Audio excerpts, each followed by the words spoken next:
유럽 상황을 먼저 보시면은 미국은 손을 떼려는 분위기가 있습니다. EU가 미국의 공격 대상이에요. 현재 전쟁은 유럽과 러시아의 대리전으로 전환되는 분위기가 있어요. 미국이 빠지는 걸로 되고 있어요. 트럼프는 지금 아무 카드도 없기 때문에 거의 러시아의 처분만 바라는 상황 비슷하게 돼 있는데,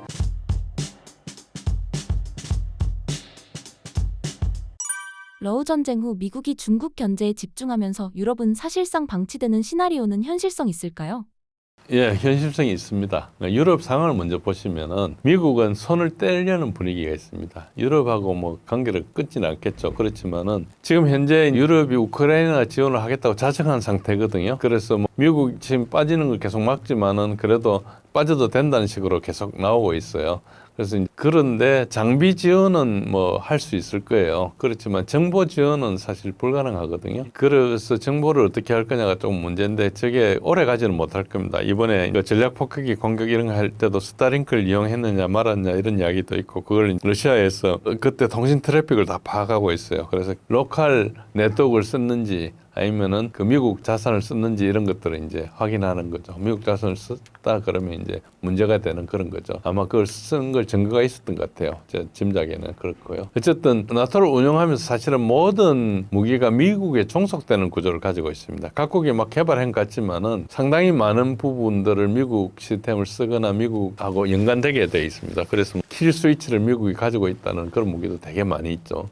심지어는 F-35도 그런 이야기도 있고 뭐 그랬죠. 그거는 이제 사실을 확인해 봐야 되기 때문에 우리가 그 이야기만 돌고 있는데요. 그런데 며칠 전에 메르츠 총리가 백악관 방문해가지고 타우루스 미사일 지원을 좀 하겠다 그러니까 트럼프가 거부를 했어요. 그리고 사실은 뭐 굉장히 메리츠가 가가지고 우리말로 똥구멍 핥아준다는 말이 있죠. 그런 정도로 이제 아부도 하고 막 했는데 사실은 백악관 방문해가지고 면담 시간이 30분도 안 됐어요. 그러니까 어째 보면은 겉으로는 나이스하게 했지만 속으로는 그냥 독일하고 관계를 또 잘 안 하려고 하는 그런 것도 있습니다. 그래가지고 뭐 트럼프 자기 할아버지가 독일 출신이니까 할아버지 출생 증명서 이런 거 가져와서 선물도 주고 별짓을 다 했는데요. 그게 힘들 겁니다 아마. 그리고 이제 우크라이나에서 자체 생산된 미사일이거나 뭐 이걸 타우루스 같은 걸 독일산이 아니라고 이렇게 하려고 그러는데, 그러니까 우크라이나 면허 생산 이런 거 하겠다 그러죠. 근데 그게 쉽지가 않거든요. 여러 가지 부품이 있기 때문에 그게 쉽지 않고, 독일산이라는 게 밝혀지면 러시아는 공개적으로 공격하겠다, 독일을 때리겠다 그랬어요. 그러니까 이제 사실은 저게 선언을 했지만은 말만 크게 했지 실행력이 없는 거죠. 그리고 저거 했을 때 미국에서 오케이 안 해주면 러시아한테 두드려 맞는 거 자기 혼자 맞게 되잖아요. 그러니까 벌써 유럽과 관계는, 미국과 유럽 관계는 굉장히 냉랭한 걸 알 수 있습니다. 지난 2월부터 트럼프 취임하고 굉장히 관계가 저거 됐고, 특히 관세할 때 보면 EU한테 막 50%씩 때리고 하잖아요. 그러니까 EU가 미국의 공격 대상이에요. 어째 보면은 EU하고 미국은 생산하는 게 비슷하거든요. 그리고 이제 중국하고 약간 다르죠. 중국은 여러 가지를 하지만 고급 기술 이런 거 좀 못하는데, 그래도 EU 쪽에 독일이나 프랑스 쪽에 이런 게 있으니까 그쪽을 때리는 거죠. 그런 식으로 하니까 이제 미국이 경제적으로나 군사적으로 유럽하고 거리를 두고 있는 것 같고요. 젤렌스키는 지금 사실 런던이나 파리나 이런 데로 명령을 받는 좀 상당히 교활한, 좀 미국하고가 아니고 처음부터 영국의 움직임에 따라 갔었는데, 그 바이든 정권 때는 서방이 같이 한통속이니까 그런 줄 몰랐는데 이제 트럼프가 거리를 좀 두니까 이제 젤렌스키가 금방 드러나게 됐죠. 이게 누구 편인지. 그래서 지난 2월 말에 있었던 백악관 그것도 그렇고 지금도 그렇고 그전에도 그렇고 트럼프가 젤렌스키를 굉장히 경시하거든요. 무시하고 욕도 많이 하고, 트럼프는 젤렌스키를 굉장히 교활한 사람으로 보고 있습니다. 그래서 믿지를 못하고, 보리스 존슨 전 총리가 이제 사실은 우크라이나 보고 2022년 4월 달에 전쟁 계속해라, 협상하지 말고 그렇게 이야기한 사람인데, 이 사람조차도 지금 공개적으로 우리가 러시아하고 대리전에 있다고 이렇게 이야기를 해요. 그러니까 자기가 이거 뭐 우크라이나 민주화 이런 것들은 3년 전에 하던 이야기는 다 없어지고 지금 우리가 대리전하고 이야기해요. 더 이상 속일 수가 없는 거죠. 그래서 우리가 민주주의에 등대했었고 뭐 이랬었잖아요. 그리고 뭐 엄청난 뭐 민주 두산거 했지만은 그게 이제 다 독재하고 부패하고 이런 게 다 밝혀지다 보니까 이제 더 이상 거짓말할 수 없어서, 거짓말하면은 이제 젤렌스키랑 같은 편이 되니까 이제 손절을 하고 있는 걸로 보면 됩니다. 현재 전쟁은 유럽과 러시아의 대리전으로 전환되는 분위기가 있습니다. 그전에 서방과 이렇게 했는데 지금은 미국이 빠지는 걸로 되고 있어요. 그래서 이미 이 상황에서도 미국, 유럽 좀 버리고 있죠. 그리고 영국은 며칠 전에 지난주에 그 전략방위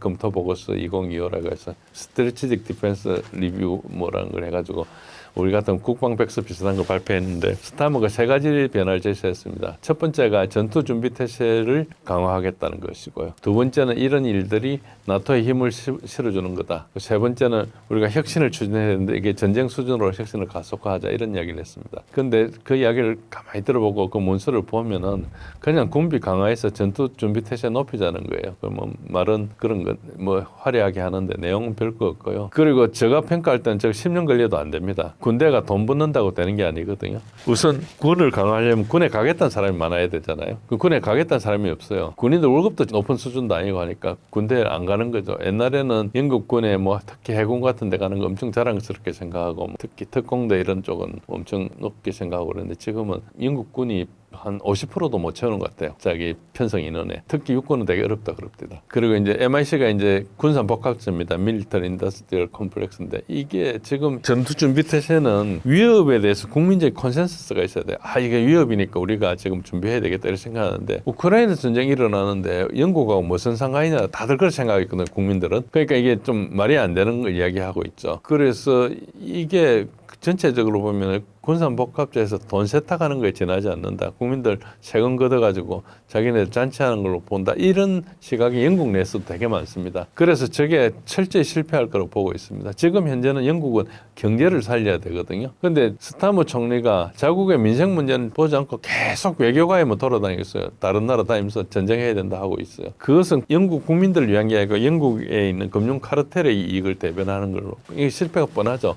나라로서는 체력부터 길러야 되죠. 그래서 지금 임금 같은 거 조정하고 예를 들어서 빚 같은 거 갚고 뭐 이렇게 구조조정도 하고 제조업 같은 것도 좀 살리고 이렇게 해가지고 근로자를 늘리고 일자리를 만들고 이런 걸 안 하고 계속 지금 잔머리 굴리고 있거든요. 저게 어렵죠. 그래서 유럽은 제가 영국을 대표적으로 말씀드리는데 프랑스는 조금 낫고요. 프랑스도 심각한데 프랑스는 조금 낫고 독일은 굉장히 심각한 상태고 그렇다 보시면 됩니다. 그래서 이런 나라들을 미국이 손절해버리고 관계도 좀 끊고 이렇게 갈 걸로 예상됩니다.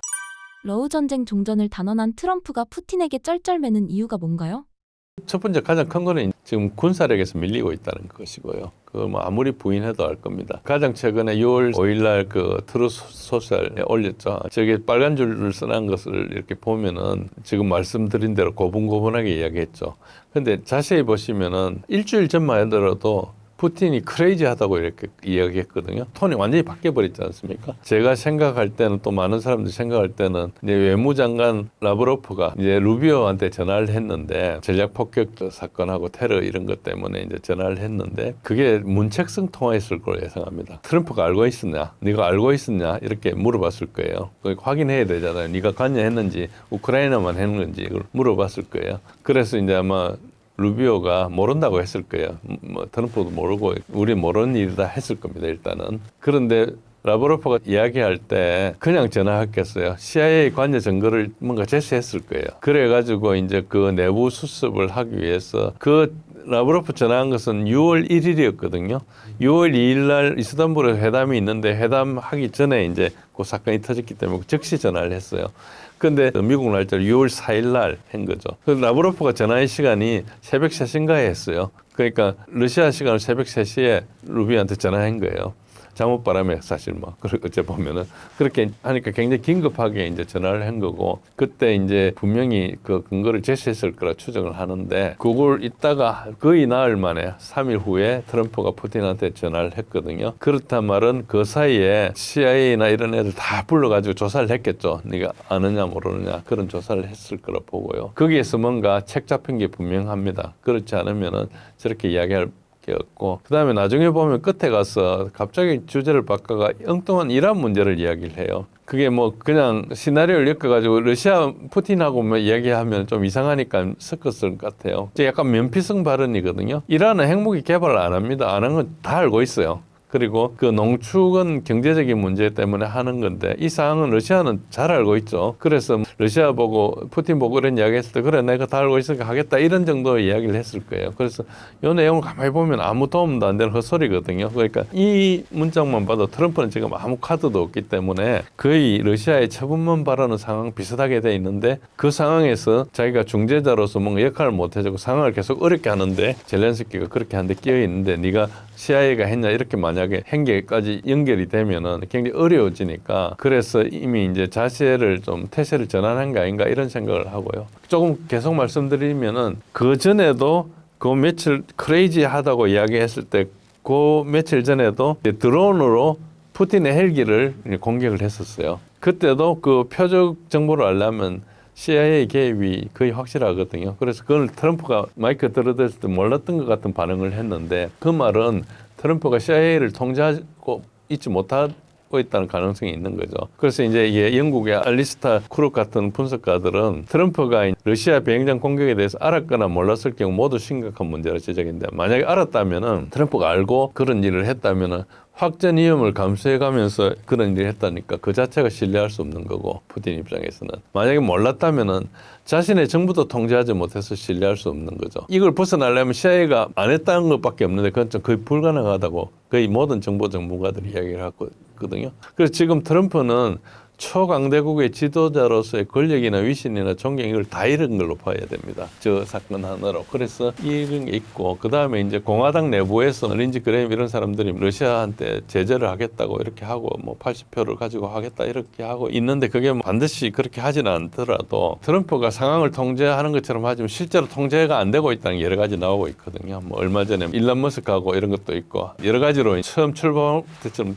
단단하지 않은 거죠. 그래서 보면 트럼프가 의사결정 불능 상태에 빠진 게 아닌가. 거의 지금 통제력을 잃은 상태가 아닌가. 이런 생각이 들 정도고요. 그래서 이제 이렇게 트럼프가 흔들릴 때 최대한 상황을 활용해가지고 우크라이나에 결정적인 타격을 지금 가하고 있는 걸로 이렇게 보입니다. 러시아가 전쟁 이후 가장 먼저 노릴 다음 목표는 어디일까요? 이게 사실 질문 자체가 잘못했다는 말씀을 좀 드리는 건데 그런 질문하시는 건 맞고요. 근데 이제 러시아의 확장주의 정책이라는 것이 지난 3년간 계속 그 내러티브였거든요. 근데 그 증거도 없습니다. 그리고 필요도 없어요. 그러니까 이게 전쟁은 다 돈 때문에 하는 거거든요. 자원이나 뭔가를 가지려고 하는 거죠. 기분 나빠서 전쟁하는 데는 없어요. 그러니까 이제 러시아 입장에 유럽 가가지고 뭐 약탈할 게 있습니까? 뭐가 있습니까? 거기 그 사람들은 아무것도 없는 거거든요. 러시아 입장에 천원 자원이 75조 달러 않습니까? 75조 달러는 유럽과 미국 모든 공적 부채를 다 갖고도 남거든요. 그걸 90년대 엘친 시절에는 서방이 들어가지고 여러 가지를 해먹었어요. 해먹었는데 푸틴 집권 후에 그걸 다 통제해가지고 현재 이제 러시아가 부유한 이유가 돼 있는데 계속 러시아에 공세를 하는 것은 영국이 선두에 나서서 하거든요. 영국은 이제 전 세계 뭐 25%가 영국 통제에 있었던 그런 해가 지지 않은 나라였던 적이 있죠. 과거 영광을 바라는 것은 영국이지. 소련 시절에 무슨 소련이 그 러시아가 무슨 영광이 있었다고 뭐 그거 통제는 하긴 했지만 그러다 결국은 자기 모순에 빠져가지고 다른 나라를 도와주다가 망했잖아요. 그러니까 그 자기네들이 유지할 수 없다는 걸 러시아가 잘 알죠. 그러니까 예를 들어서 우크라이나도 쳐들어가가지고 지금 돈바스 지역은 자원도 있고 전체 우크라이나 그 소득의 한 80%가 거기서 나온다 그러더라고요. 지금 점령 안 돼서. 그런 거는 하지만 저쪽에 농토 이런 데는 무슨 관심이 있겠어요. 그리고 거기 못 사는 사람들 다 먹여 살려야 되잖아요. 그러니까 그걸 안 하죠. 우리가 남북 통일 이야기할 때도 우리 통일되면은 북한 먹여 살려야 되는 거 우리 세금 내가 하는 게 그게 싫어서 사람들이 안 한다는 거. 통일 자체가 싫은 게 아니고 뭐 그 정도로 그런 건데 그럼 유럽이 가가지고 우크라이나를 먹고 나서 또 간다 이게 소설이고요. 영국은 지금 경제 붕괴가 돼가지고 금융으로 살아가고 있는데 금융이라는 게 런던의 그 금융타운 거기 소수에만 해당되지 대다수는 가난하잖아요. 그리고 이제 국내 정치가 영국 보시면은 엄청 강압적입니다. 뭔가 표정만 잘못 져도 잡아가요. 결국은 유럽은 지금 돈이 없어가지고 국민들 돈을 뺏는 방법밖에 없어서 CBDC로 돌파하려 하고 있어요. CBDC 하면은 이제 채권 발행 안 하고 뺏어갈 수 있으니까. 그런데 이제 국민적 저항에 부딪히니까 사실 유럽은 또 전쟁을 또 해야 될 줄 몰라요. 저항하는 사람들 군대 보내버리면 저항을 안 할까? 어쨌든 이 좀 잔인한 이야기지만 실제로 전쟁이 그렇게 많이 일어났거든요. 그런 유럽에 지금 러시아가 가가지고 확장해가지고 나무 접수해가지고 빚더미에 앉은 나라 접수해서 뭘 하겠습니까? 그러니까 그 자원이 있으면은 그걸 우리가 이걸 M&A 이런 입장에서 보면은 이 러시아 확장주의라는 것이 아무 근거도 없고 낭설이라는 건 금방 알 수 있습니다. 그런데 하도 듣다 보면은 그런가 하고 듣는 그런 거고요. 그렇습니다.